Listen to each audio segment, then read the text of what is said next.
देखो सर, ये example number जो 9 है तुम्हारे पास, ये पेयर वाले क्वेश्चन है। तो इसके अंदर रिफ्लेक्सिव, सिमेट्रिक और ट्रांजिटिव कैसे प्रूव करते हैं, पहले वो चीज तुम समझ लो। ये तुम्हें A B R C D के थ्रू रिलेशन दे रखा है इसने कि ए प्लस डी बराबर बी प्लस सी। ये तुम्हारा क्वेश्चन है एग्जाम्पल 9। अब बोर्ड पे देखना, मतलब तुम्हारा जो एग्जाम्पल नंबर 9 है वो तुम्हें दे रखा है, उसने ए बी आर तुम्हारे पास सी डी, ये इंप्लाइज कर रहा है ए प्लस डी बराबर बी प्लस सी।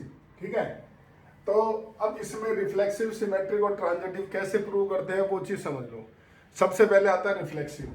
तो देखो, रिफ्लेक्सिव में तुमने पढ़ा था वहां पर ए आर ए होता था। ठीक है, तो यहां होगा A B R A B, ये रिफ्लेक्सिव कहलाएगा, A B R A B. और जब सिमेट्रिक करोगे तो वहां होता था ए आर भी दे रखा है, बी आर ए चेक करो, तो यहां दे रखा है A comma B R C comma D, और तुम्हें चेक करना है कि C comma D R A comma B, ये होता है सिमेट्रिक। और ट्रांजिटिव में वहां होता था A R B B R C, तो ए आर सी चेक करते थे। तो यहां तुम करोगे A B R C D दे रखा है और C D R E F दे रखा है, तुम्हें चेक करना है कि A B R E F होगा कि नहीं होगा। तो ये पेयर वाइज क्वेश्चन होते हैं। तो लिख देता हूं मैं। सबसे पहले तुम जो रिफ्लेक्सिव है उसमें प्रूव करोगे कि A comma B R A comma B. दूसरा जो तुम सिमेट्रिक है उसमें A comma B R C comma D दे रखा है, तुम्हें चेक करना है कि C comma D R A comma B है क्या। और तीसरा जो तुम्हारा ट्रांजिटिव होता है उसमें तुम्हें दे रखा है ए बी आर तुम्हारा सी डी, और तुम्हें दे रखा है सी डी आर तुम्हारे पास ई एफ, और तुम्हें चेक करना है ए बी तुम्हारा आर ई एफ, ये तुम्हें चेक करना है। तो ये तीन चीजें हैं जो तुम्हारे पास है। समझ में आ गई बात?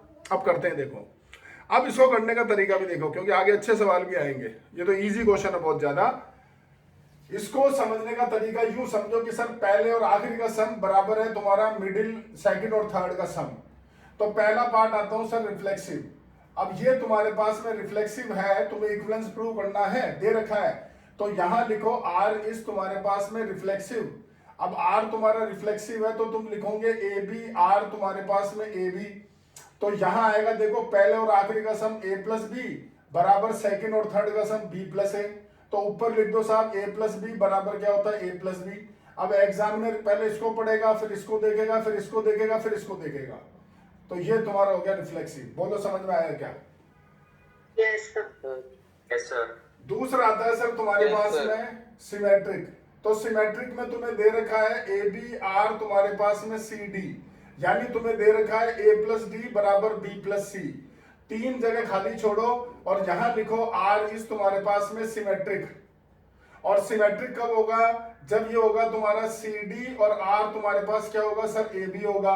अब रूल लगाओ सर, तो क्या लिखोगे? फर्स्ट और लास्ट यानी सी प्लस बी बराबर मिड, सेकेंड और थर्ड यानी डी प्लस ए। और बीच के अंदर क्या कर दो? इसको उल्टा लिख दो, यानी यहाँ बी प्लस सी कर दो और यहाँ ए प्लस डी कर दो। तो देखो इससे यह आया, इससे यह आया, और इससे ये, और इससे ये, और इससे ये। बोलो समझेगा? Yes sir. ठीक है। और इसके बाद तुम्हारे पास तीसरा पार्ट आता है जो कि तुम्हारे पास है ट्रांजिटिव। तो ट्रांजिटिव में तुम लोगे सर कि ए बी आर तुम्हारा सी डी है और तुम्हारे पास सी डी आर तुम्हारे पास में ई एफ है। तो यहां तुम लिखोगे कि ए प्लस डी बराबर बी प्लस सी, और यहां लिखोगे सी प्लस एफ बराबर डी प्लस ई। ये दो तुम्हारे पास में रिलेशन आ गए हैं। और मुझे क्या चाहिए सर? तीन लाइन नीचे जाओ और यहां लिखो आर इज तुम्हारे पास में ट्रांजिटिव। तो ट्रांजिटिव होगा जब ए बी आर तुम्हारा होगा ई एफ। ठीक है, और इससे रिजल्ट आएगा ए प्लस एफ बराबर बी प्लस ई। तो सोचो इससे, इन दोनों से ये कैसे आएगा? लगाओ दिमाग। सर ऐड कर देंगे दोनों इक्वेशन को। बिल्कुल सही बोला। ये फर्स्ट इक्वेशन और ये सेकंड इक्वेशन, यहां लिखो ऐड 1 एंड 2। तो 1 एंड 2 को ऐड करोगे तो A plus D plus C plus F बराबर B plus C plus D plus E. तो सी से सी कट गया और डी से डी कट गया, और इससे ये, और इससे ये, और इससे ये। बोलो समझ गए क्या? ठीक है। Yes, sir. अब नीचे लिख Yes, देना sir. therefore R is an equivalence relation। तो सर ये पेयर वाइज एक क्वेश्चन था तुम्हारे पास जो कल रह गया था, वो तुम्हें कल चला के नहीं बताया ताकि पहले वो कर लो फिर ये समझ में आए। देखो सर इसमें इंपॉर्टेंट चीज होती है तुम्हारा ट्रांजिटिव, ठीक है। ट्रांजिटिव के लिए एक रूल है जो तुम्हें बताते हैं कि भाई ट्रांजिटिव कैसे प्रूव करते हैं। इसमें क्या होता है, देखो ए बी सी डी और सी डी ई एफ है, तुम्हें सी डी हटाना है, तुम्हें ए बी और ई एफ सी है, सी डी हटाना है। तो उसकी ट्रिक ये है कि एक बार में तुम जैसे सी देखो इसमें आर एच एस में आ रहा है फर्स्ट इक्वेशन में, तो सेकेंड इक्वेशन में 100% एल एच एस में आएगा, तभी वो कटेगा। समझ रहे हो मेरी बात? अगर एक में एल एच एस में आ रहा है तो दूसरे में आर एच एस में आएगा, तो वो कैंसिल हो जाएगा। तो ये ट्रिक अपनानी है तुम्हारे को। जैसे अब देखो सर ये हो गया तुम्हारा एग्जाम्पल पहला। अब इसमें तुमसे एक और चीज लिख रही है क्वेश्चन में लास्ट में, देखो find the equivalence class of 2 3 and 1 3। तो पहले 2 3 की इक्विवेलेंस क्लास निकालनी है तुम्हारे को। 2 3 की इक्विवेलेंस क्लास का मतलब ये हुआ कि आपको 2 3 की इक्विवेलेंस क्लास बतानी है। तुम्हारा रिलेशन है a प्लस डी बराबर b प्लस सी। कब? जब ए बी तुम्हारा r क्या है तुम्हारे पास सी डी है। तो इसका मतलब यह है सर कि तुम्हें ये दे रखा है 2 3 और तुम्हें सी डी बताना है। तो यहां डालो 2 और यहां पर तुम क्या डालो 3, तो d बराबर आ गया b प्लस 1, यानी कि d b से एक ज्यादा होगा। तो जैसे तुमने b1 लिया तो ये 2 हो गया, ये 2 लोगे तो 3 हो गया, 3 लोगे तो 4 हो गया, 4 लोगे तो 5 हो गया एंड सो ऑन। तो इसकी इक्विवेलेंस क्लास ये हो गई। बोलो समझे क्या? जवाब दो भाई। Yes, sir. समझ गए? तो ऐसे ही तुम अब 1,3 की इक्विवेलेंस क्लास बता देना, तो वो 2 ज्यादा होगा तुम्हारे पास में, तो वो जो भी आएगा तुम्हारा रिजल्ट वो निकल के आ जाएगा। ये था तुम्हारा एग्जाम्पल नंबर 9। समझ गए? जवाब दो भाई। Yes, sir. Yes, sir. Sir देखो अगला जो क्वेश्चन है उसमें तुम्हें यही दे रखा है, let A equals to 1 to 9 R be a relation A cross A defined by A B R C D if A plus D बराबर B plus C for all A B and C D belongs to A cross A, prove that R is an equivalence relation. तो ये तो same question हो गया। Also obtain the equivalence class of 2 5। तो मतलब ये same करना, 2 5 की इक्विवेलेंस क्लास बता दो, तुम्हारे सामने सवाल है। ठीक है, इसके बाद देखो सर एग्जाम्पल नंबर 11, वो तुम्हें A B R C D दे रखा है कि ए डी बराबर बी सी है। तो रिलेशन बदल गया। ए डी बराबर बी सी का मतलब क्या हुआ सर? फर्स्ट और लास्ट का प्रोडक्ट मिडिल 2 के प्रोडक्ट के इक्वल है, या यूं समझ लो 1 और 4 का प्रोडक्ट 2 और 3 के इक्वल है। क्योंकि सर इनको 1 2 3 4 लेके चलते हैं ना, तो क्वेश्चन बहुत आसान होता है। ये तुम्हें अगले क्वेश्चन में समझ में आएगा भी नहीं आएगा।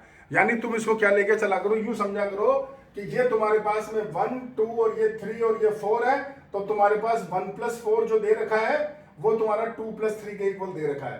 तो इससे क्या क्वेश्चन आसान हो जाता है, इजी हो जाता है। जैसे तुम ये देखो, अब जैसे 11 तो तुम कर लोगे, वो तो इजी है। 11 में तो क्या रिलेशन हो गया, सोचो कि 1 × 4 बराबर 2 × 3 दे दिया तुम्हारे को। बोलो समझ गए? Yes, sir. अब देखो सर ये जो 12वां सवाल है ना, ये शानदार क्वेश्चन है। इसका 12वां क्वेश्चन शानदार क्वेश्चन है। तुम देखो रिलेशन क्या दे रखा है इसने।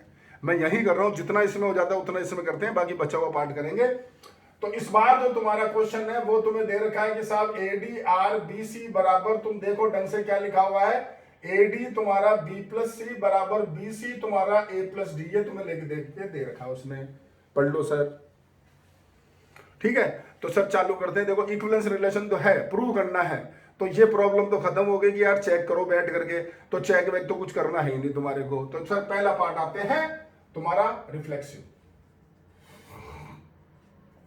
देखना सर क्या लिखना कि साहब R is reflexive. R reflexive है तुम्हारे पास, ठीक है। आर रिफ्लेक्सिव है तो तुम लिखोगे ए बी आर तुम्हारा ए बी, ठीक है। तो अब इस रिलेशन को लगाओ, यहां पर तुम्हारे पास क्या आ गया, ये सॉरी कॉमा है, ए डी, सॉरी मैंने लिखे गलत दिया, A B R C D. हाँ मैंने गलत लिख दिया, एक मिनट रुक जाओ।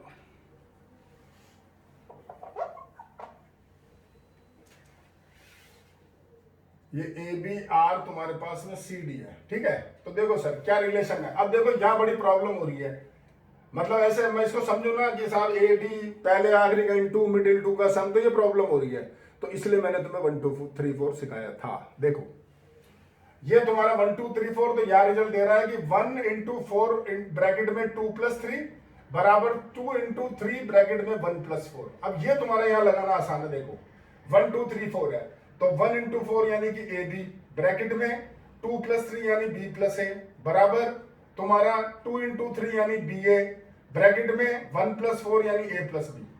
तो अगले स्टेप में इसको लिख दो ए बी और बी प्लस ए सेम रहने दो, और इसको भी क्या लिख दो, बी ए को ए बी और ए प्लस बी को बी प्लस ए। तो सर ये इसके इक्वल है, इसको ये लिखा, इसको ये लिखा और ये रिफ्लेक्सिव हो गया। बोलो सर समझे क्या? Yes. समझ गए? दूसरा पार्ट देखो सर तुम्हारा सिमेट्रिक। सिमेट्रिक जब तुम लिखोगे तो ए बी आर तुम्हारा सी डी है, यानी तुम यहां पर क्या लिखोगे कि ए डी बी प्लस सी बराबर बी सी और ए प्लस डी। बीच में गैप खाली छोड़ो, यहां लिखो आर इस तुम्हारे पास सिमेट्रिक है। सिमेट्रिक है तो सी डी और आर तुम्हारे पास ए बी है। अब लड़ाई की क्या लिखूं? तो सर अब ये चीज तुम्हारी मदद करेगी, ये कहने का मतलब था। समझ रहे हो ना मेरी बात? मैंने इसलिए तुम्हें 1 2 3 4 सिखाया। अब लिखने में दिक्कत नहीं आएगी तुम्हारे को, तुम खुद देखो। 1 इंटू 4 सी इंटू बी, ब्रैकेट में 2 प्लस 3 यानी डी प्लस ए बराबर तुम्हारा 2 इंटू 3 यानी कि डी ए, ब्रैकेट में 1 plus 4 C plus B. Sir इसको उल्टा लिख दो, इसको इधर कर दो, तो बी सी ये हो गया ए प्लस डी बराबर इधर ए डी और बी प्लस सी। तो सर देखो इससे ये आ गया, आराम से निकालो, और इससे ये आ गया, तो ये तुम्हारे पास हो गया सिमेट्रिक। बोलो समझ गए? Yes Yes. अब सर इसमें जो सबसे बढ़िया पार्ट है वो ट्रांजिटिव है इस क्वेश्चन का, ठीक है? तो मैं इधर साफ करूंगा, इधर करने वाला हूं, तो एक बार तुम स्क्रीनशॉट ले लो।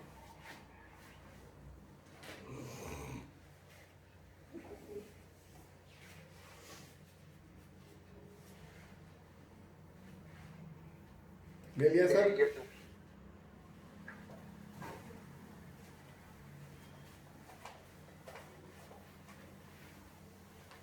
देखो सर इसका ट्रांजिटिव, इसके ट्रांजिटिव में तुम्हें दो चीज दे रखी है, A B R C D और C D R E F.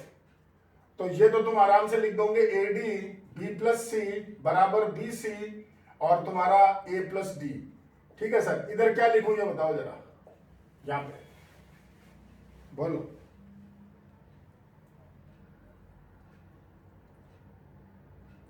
So CF D plus E bracket में D plus C equals to DA C plus F.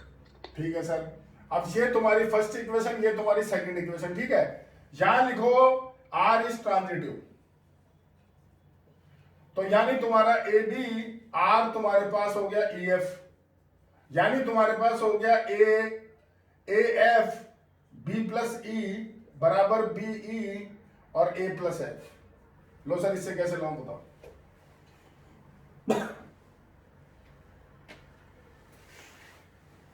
लगाओ दिमाग।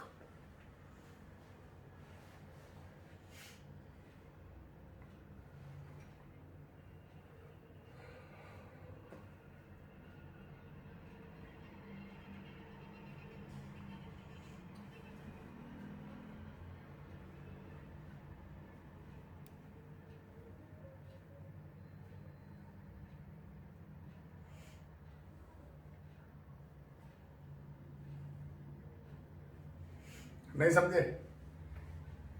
सुनो, मैंने तुम्हें इसलिए बोला था, अब सुन लो मेरी बात, दिमाग लगाना छोड़ो। मैंने तुम्हें एक चीज सिखाई है इस क्वेश्चन में, अभी तो अपन ने उसको साफ कर दिया इधर जो था। तो मैंने तुम्हें बोला कि देखो ट्रांजिटिव में मुझे सी डी को हटाना है, और सी डी तभी हटेगा जब मैं एक तरफ तो क्या रखूं सर, सी को एलएचएस में, तो फिर दूसरी इक्वेशन में सी होना चाहिए आरएचएस में, ताकि वो कट जाए। तो यहां प्रॉब्लम ये आ गई कि यहां सी दोनों जगह बैठा हुआ है और यहां भी सी दोनों जगह बैठा हुआ है। प्रॉब्लम ये आ गई भाई, एक तरफ एक ही जगह होना चाहिए, लेकिन यहां तो चारों जगह ही बैठा हुआ है। तो यहां एक छोटा सा काम करो, वो क्या देखो जरा, ये बी प्लस सी जो है ना, इसके नीचे बी सी को ले आओ, और ये ए प्लस डी के नीचे ए डी को ले जाओ।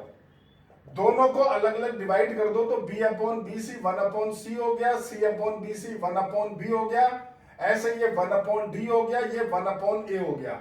सेम चीज यहां पर करो, डी प्लस ए अपॉन क्या, सॉरी ई है ये, D plus E upon D E कर दो, और C plus F upon C F कर दो।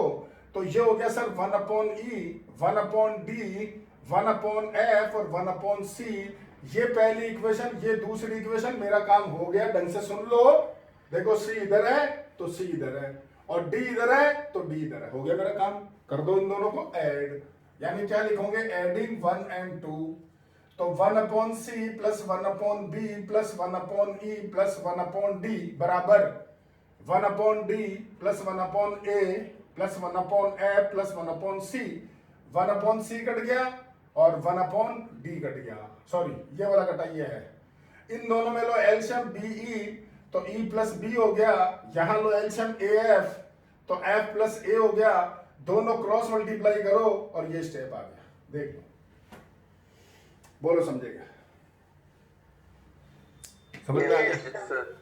तो ये इसकी ट्रिक है सर। सबसे बढ़िया क्वेश्चन यही है इसका, बाकी दोनों इजी है। अब जो तुम वो क्वेश्चन देख रहे हो ना, जो इससे पहले वाला है, जो ए डी और बराबर बी सी लिखा हुआ है, उसमें तुम इस केस में दोनों को इंटू कर देना, मल्टीप्लाई आ जाएगा उससे। एक बार ए डी बराबर बी सी होगा तुम्हारा, सॉरी हाँ, ए डी बराबर बी सी होगा, और जब सी डी आर एफ लोगे तो सी एफ बराबर तुम्हारे पास में डी होगा। दोनों को इंटू कर देना तो सी और डी कट जाएंगे। इंटू होगा, वो प्लस नहीं होगा, ध्यान रखना, मल्टीप्लाई करना पड़ेगा। तो ये था सर एग्जाम्पल नंबर तुम्हारा 12, सबसे बढ़िया क्वेश्चन। लो सर, लो स्क्रीनशॉट लो।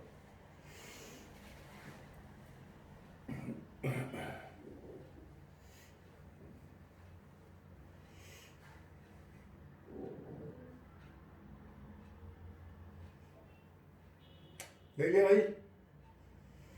Yes, sir. Yes, sir.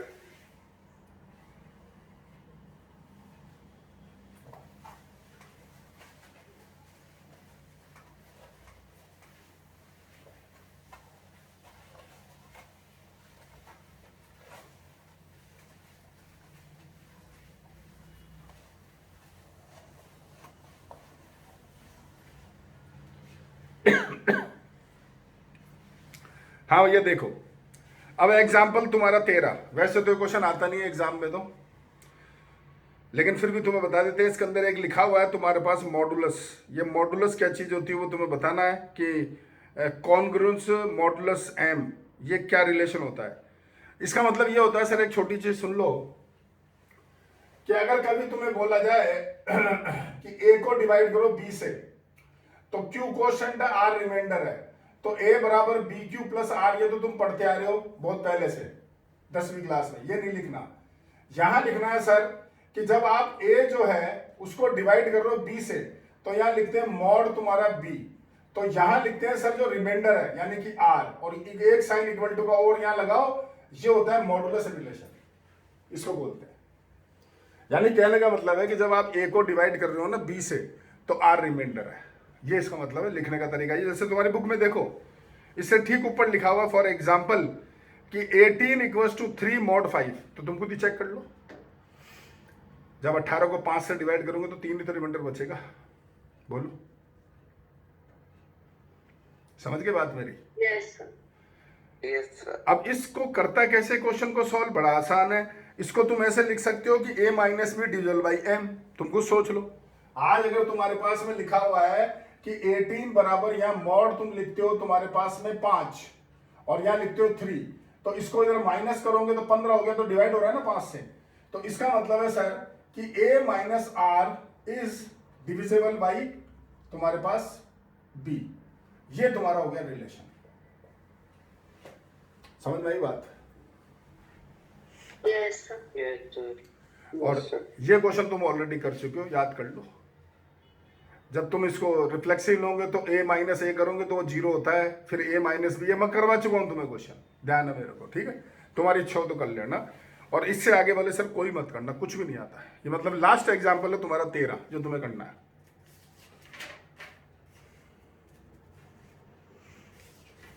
Sir exercise पे आ जाओ।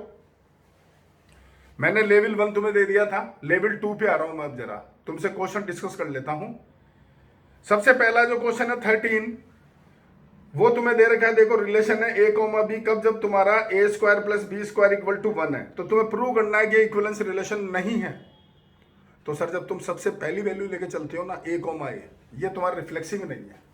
जैसे तुम 1 1 ही ले लो यार, तो 1 comma 1 not belongs to R हो गया। सोच लो, 1 स्क्वायर प्लस 1 स्क्वायर तो 2 हो गया ना, 1 थोड़ी होगा। तो जब ये रिफ्लेक्सिव नहीं है तो वहीं लिख देना this is not equivalence relation. आगे कोई चेक ही नहीं करना तुम्हारे को, भाई पहला ही गलत हो गया तो आगे मैं क्यों चेक करूंगा, मेरा दिमाग थोड़ी खराब हुआ है। रिफ्लेक्सिव नहीं है तो फिर कोई इक्विवेलेंस भी नहीं है। ठीक है, दूसरा क्वेश्चन देखो सर, 14 अभी तुम्हें समझा दिया।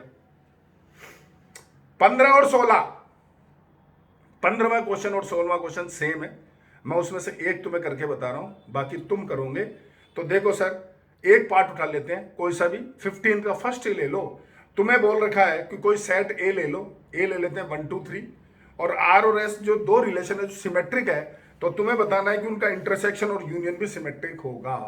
तो देखो सर 15वां क्वेश्चन का पहला पार्ट, मैंने सेट लिया ए 1 2 3, तुम्हें बोला आर जो है वो सिमेट्रिक है और एस जो है वो भी सिमेट्रिक है। तो मैंने आर रिलेशन यहां पे लो जो सिमेट्रिक है, अब तुम्हारी मर्जी हो जो तुम लो सिमेट्रिक, ठीक है, जो तुम्हारी इच्छा करे। तो मैंने ले लिया सर 1 2, तुम्हारा 2 1, और एक ले लिया 1 3, और एक ले लिया तुम्हारा 3 1। ये सिमेट्रिक हो गया, देख लो आराम से। और एस भी लो जो सिमेट्रिक है, तो मैंने ले लिया सर 1 2, तुम्हारा 2 1, और एक ले लिया 2 3, और एक तुम्हारा 3 2। बोलो भाई समझ गए क्या? ठीक है। Yes, sir. अब तुम इनका इंटरसेक्शन निकालो, तो तुम खुद चेक कर लो, तुम्हारा 1 2 और 2 1 आ रहा है, तो सर वो सिमेट्रिक है। और इसका यूनियन तुम लेते हो तो ये तीनों आ रहे हैं, तो वो भी सिमेट्रिक है। ये करना है तुम्हें, समझ गए? ठीक है सर, Yes. 17वां तुम अपने आप करोगे और ये तुम्हारा चैप्टर कंप्लीट, फिनिश। बोलो भाई, ठीक है। Yes, sir. अब देखो जो अगला चैप्टर है सेकंड, इसके अंदर तुम्हारी खाली पहली एक्सरसाइज है, पर पहली एक्सरसाइज बड़ी है, 2-3 दिन लगते हैं उसको करने में, और तुम्हारा कोर्स खत्म। तो ये तुम्हें करेंगे स्टार्ट कल। आज तुम्हें जितना बचा हुआ काम हो कंप्लीट कर लेना, ठीक है सर? ओके।